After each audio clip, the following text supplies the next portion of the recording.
കഴിഞ്ഞ വർഷം നിങ്ങൾ കാർ വാങ്ങിയിട്ടുണ്ടെങ്കിൽ 10,000 രൂപയിലധികം ടാക്സ് റീഫണ്ട് കിട്ടാനായിട്ട് സാധ്യതയുണ്ട്. അതെങ്ങനെയാണെന്ന് പറഞ്ഞുതരാം. നിങ്ങൾ കഴിഞ്ഞ വർഷം ഒരു കാർ വാങ്ങിയിട്ടുണ്ട്. ആ കാറിൻ്റെ എക്സ് ഷോറൂം വില എന്ന് പറയുന്നത് 10 ലക്ഷം രൂപയിൽ കൂടുതലാണ്.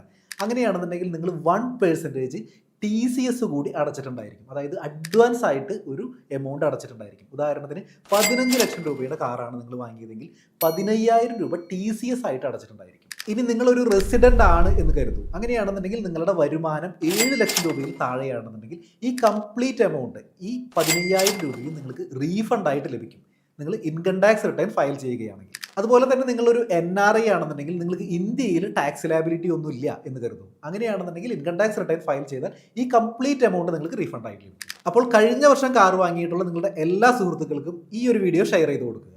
ഇതുപോലെയുള്ള tax and finance updates miss ആവാതെ കാണാനായിട്ട് നമ്മുടെ ഫ്രീ വാട്സപ്പ് കമ്മ്യൂണിറ്റിയിൽ ജോയിൻ ചെയ്യാം.